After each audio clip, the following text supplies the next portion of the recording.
What's up, everybody, and welcome to a new episode of Hooked on Sports here on Apple Podcasts and Spotify and wherever you get your podcasting streaming services.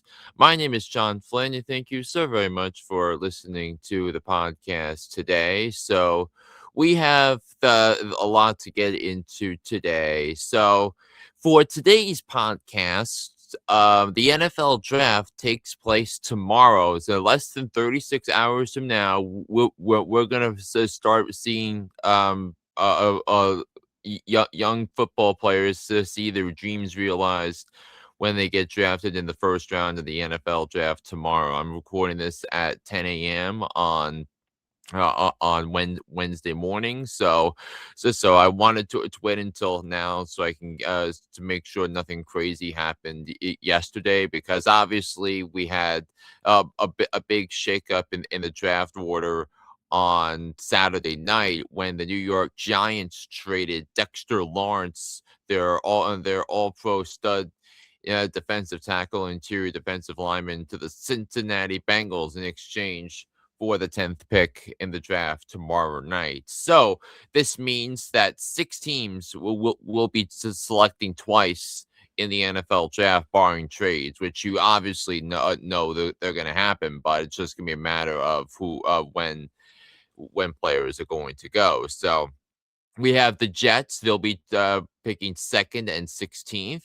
The Giants have picks 5 and 10. The Dallas Cowboys have picks 12 and 20. The Kansas City Chiefs have picks 9 and 29. The Miami Dolphins have picks 11 and 30. And the Cleveland Browns have picks 6 and 24. So all that in mind, I will be revealing the picks. So if you need to follow along, if you're watching the video podcast, I will put the to put my graphic up to the right so you can play along with me. It's been clear now that the Las Vegas Raiders are going to select Fernando Mendoza with the first overall pick. They have their quarterback needy team, and Fernando Mendoza is widely considered the best quarterback in the draft by a pretty substantial margin. And speaking of the quarterbacks, I'm also, so this draft doesn't this mock doesn't account for trades, but you have to wonder if someone's going to trade up for Ty Simpson. And I think a team like the Arizona Cardinals makes a lot of sense because Ty Simpson visited the Cardinals last week, and I think it would make a lot of sense for a team to have the coach and quarterback lined up per need be. So I could see that happening towards the end of the first round.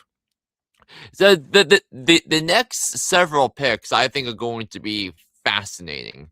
I have I have the Jets taking Arvell Reese, the linebacker from Ohio State, with the second pick. I have David Bailey, the edge rusher from the edge rusher, going with the third pick in the draft. And then I think the Titans are going to select Jeremiah Love with the fourth overall pick. I mean, because I think you saw what Brian Dable, the offensive coordinator, had with the Giants first 2 years of Saquon Barkley. Jeremiah Love is far and away the best offensive prospect in the draft. So I think he's gonna go to the Titans at 4. And then what's suddenly the most fascinating team in the draft, the New York Giants, because they have some big needs around the roster, whether it's at linebacker or wide receiver or safety. But I have the Giants selecting Caleb Downs. If I was the general manager, I would pick Sonny Styles, but Sonny Styles did not have a pre-draft visit with the Giants. I think John Harbaugh is enamored with a safety like Caleb Downs, because he believes that he could be more like what he saw earlier in his tenure with the Ravens in Ed Reed, and later on, the last few years, the impact that Kyle Hamilton has made on the Baltimore Ravens. So, there will be Caleb Downs will be my pick at 5, and then I have Carnell Tate staying in the state of Ohio. Going north to play for the Cleveland Browns. I have Sonny Styles falling down to Washington. I think I think he's the type of player who would be a cup of tea for Dan Quinn in terms of the impact that he would make on a team. Then I have the New Orleans Saints going wide receiver, getting another weapon for Tyler Shuck and Makai Lemon.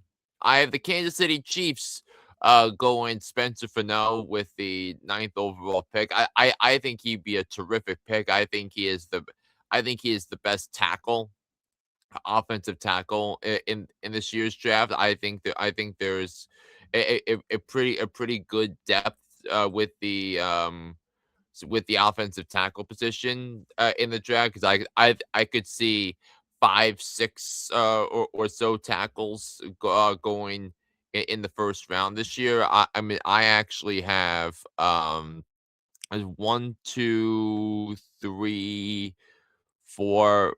I have 5 offensive tackles going in this draft, and I think for no, I think given the common downfall for the Kansas City Chiefs within the Patrick Mahomes era has been the lack of a requisite talent on the offensive line to protect someone like Patrick Mahomes. So I have him going at 9. I think the Giants are going to draft Jordan Tyson with the 10th overall pick. I think he is a guy that I think is going to be that I think is going to be superb. Or could be superb. I know some people have Jordan Tyson picked as the best receiver. I do not. I think it's Tate and Lemon, then someone like Jordan Tyson. So I think you have that to consider with that. So you have that to be concerned about if you're the New York Giants at 10.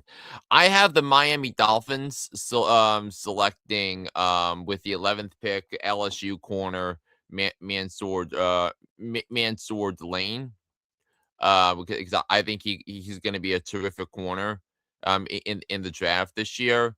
And I think a team that seriously needs some dudes on that defense, I think is going to be um going to be someone like Kim, who I think is going to make a huge difference early on here. So I have him going to the Miami Dolphins at 11, and then I think Dallas is going to respond by by drafting Jermon McCoy from Tennessee, the corner with the 12th overall pick in the draft. And I have the Rams going offensive tackle to protect Matthew Stafford in the draft, with pick number 13 in the draft. I have the Ravens going offensive guard Ioane at 14 out of Penn State. I have Ruben Bain going to Tampa at 15. I have University of Washington wide receiver Denzel Boston going to the Jets at 16. I've got the Lions drafting going offensive tackle in Caden Proctor out of Alabama. I think that the Lions are in need of help with the offensive line. I think that was kind of the downfall there with the Lions was the lack of wholeness on that O line with that. But I do expect the Lions to be much better next year. I think they have the benefit of in my opinion, the easiest schedule in the NFL. this upcoming season. Obviously, the divisional games are going to be tough with Minnesota, Green Bay, and Chicago. But I think the Lions go tackle. I think they should run it back with the majority of the stuff they currently have, and they'll be my pick there at pick 17. I think the Minnesota Vikings are going to draft Dynaman at 18, the safety out of Oregon. Um, with that because I think that's a huge hole that's left behind for Minnesota, and I think he's the perfect fit in the Brian Flores defensive scheme. I have Carolina taking Oregon tight end Kenyon Sadiq because I think the Panthers need another offensive weapon for Bryce Young as he continues to improve and looks to have more of a long term solution with the Carolina Panthers at 19. So he is my pick at 19. And then with the Cowboys' second pick, I have them drafting linebacker Jacob Rodriguez from Texas Tech. The Pittsburgh Steelers, I think, could be a potential candidate to draft a quarterback here, but the question obviously remains about who the quarterback of the future is. So the Steelers had pre-draft visits from Drew Aller, Carson Beck, Taylor Green, and Cole Payton, the quarterbacks that had prospect meetings with the Pittsburgh Steelers, but I ultimately have them drafting Omar Cooper Jr., so Indiana's number one receiver from last year with the 21st overall pick. I have the Chargers beefing up the interior of their defense by selecting by selecting Caden McDonald with the 22nd overall pick in the draft from interior defensive lineman from Ohio State. Then I have the Philadelphia Eagles selecting Maxi Onachor, a tackle from Arizona State with the 23rd overall pick.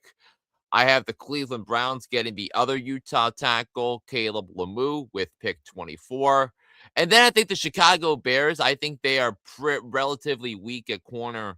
So at the end of the day, I have them selecting um, Auburn corner, and Miami corner, Keontae Scott. He's more of an experienced guy because Keontae Scott's 24 years old and had the and he played in college for 6 years because he transferred uh, from from Snow College to Auburn to Miami.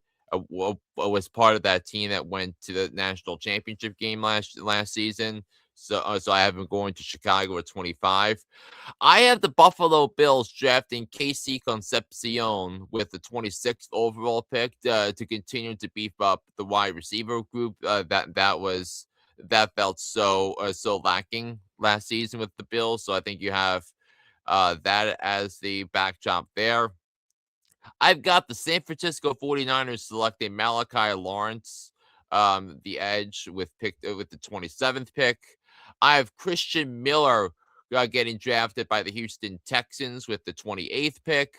I think the Chiefs, I think that they're going to address the corner position at some point. I don't think they're going to draft Lane or McCoy with the ninth pick, so I think they will settle with someone else with the 29th pick because remember they lost Trent McDuffie, they lost and they lost Jalen Watson with the pick. So instead, I have them selecting Tennessee corner um, Colton Hood. I have the Miami Dolphins continuing to bolster their defense with the 30th pick by selecting T.J. Parker, it's, an edge rusher from an edge rusher with the 30th pick out of Clemson. Let's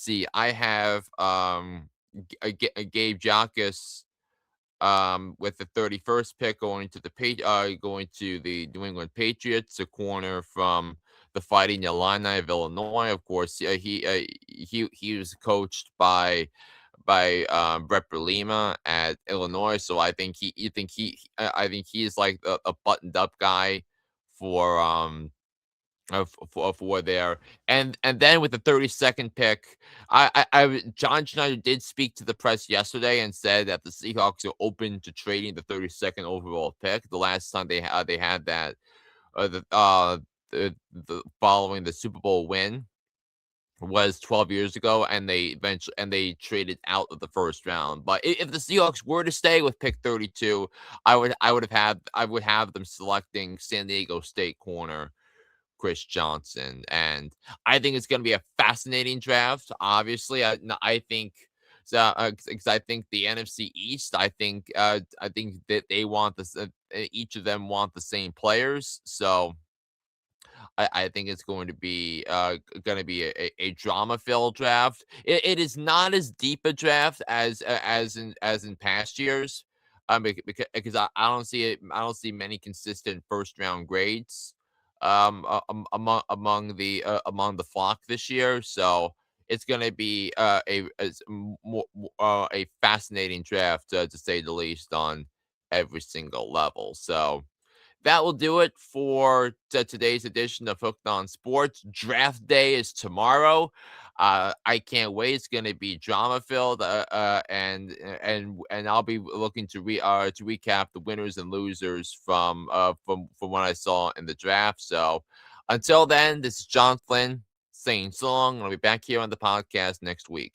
Take care, everybody, and so.